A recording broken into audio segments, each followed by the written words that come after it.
Hello hello, स्वागत है आपका, स्वागत है। तो आज हम करेंगे next series of idioms. So our first idiom is go to waste. Means गंवाना, मतलब वेस्ट करना, मतलब या फिर इसको इस तरीके से भी कह सकते हैं कि लूज़ करना।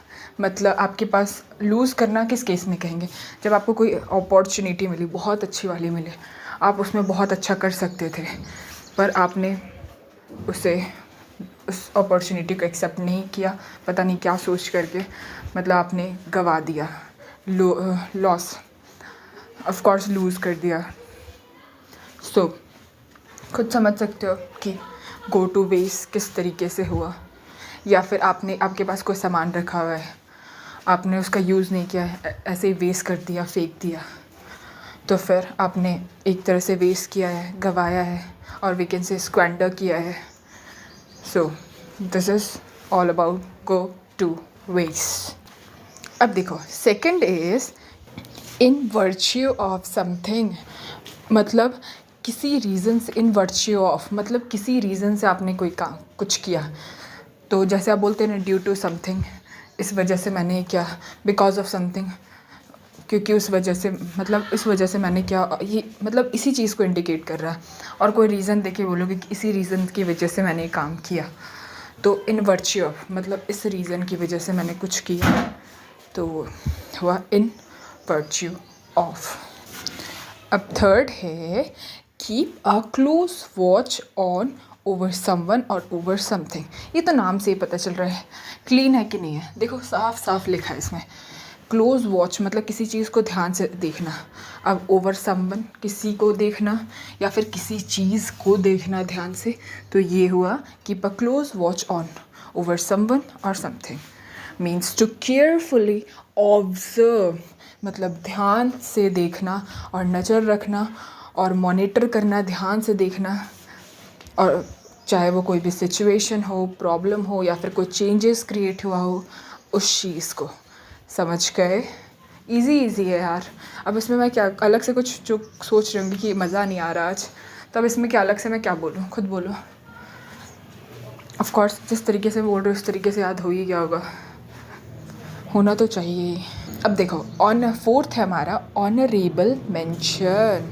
व्हाट इज, क्या है ऑनरेबल मेंशन? मतलब देखो, ऑनरेबल मेंशन मतलब ये नहीं होता कि आपको कोई फर्स्ट प्राइज़ मिला हो, सेकंड प्राइज़ मिला हो, या फिर थर्ड प्राइज़ मिला हो, ऐसा कुछ नहीं।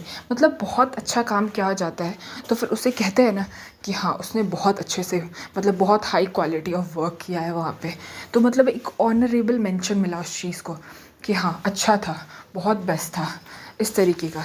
लेकिन आप उसको पर्टिकुलरली ये नहीं कह सकते कि वो फर्स्ट पोजीशन पे आया इसलिए वो अच्छा था, सेकंड पे आया इसलिए अच्छा था, थर्ड पे आया इसलिए अच्छा था। Not like that, okay. बस एक प्रॉपर ऑनरेबल मेंशन मिलता है। जैसे कि एक प्रोजेक्ट था, जैसे ये ऑनरेबल मेंशन का वो से सम्मानित किया गया, कह सकते हैं ऑनरेबल मेंशन से।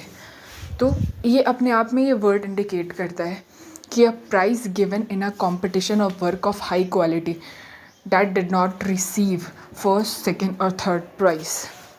Okay. Now fifth one is born in the purple. किसका किसका फेवरेट कलर है कमेंट बॉक्स में मैसेज करना, okay.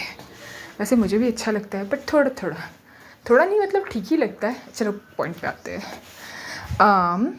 So born in the purple मतलब शायद पर्पल को ये लोग बहुत रॉयल मानते हैं क्या, कलर जो भी है व्हाटएवर। हाँ, तो बॉर्न इन द पर्पल मतलब बॉर्न, जन्म लिया है रॉयलिटी के साथ।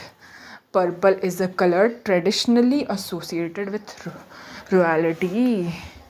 देखो क्या लिखा है, purple is a colour, purple एक ऐसा कलर है जो कि ट्रेडिशनली मतलब पुराने समय में, जो हमारा पहले से ट्रेडिशन चलता, पहले का ट्रेडिशन था हमारा, लाइक पहले का ट्रेडिशन समझ रहे होंगे ना। तो पहले का जो ट्रेडिशन था उसमें उससे तो इस कलर को रॉयलिटी से उस टाइम पे, ट्रेडिशनल मतलब पुराने टाइम पे एसोसिएट किया जाता था।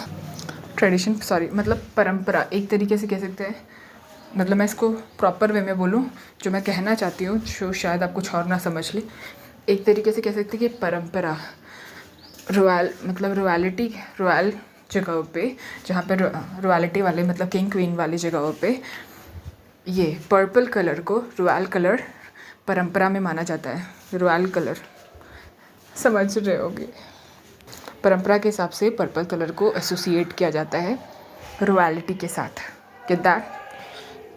सो आज का आपका काम ख़त्म हुआ। एंजॉय करो, पार्टी करो, बाय बाय।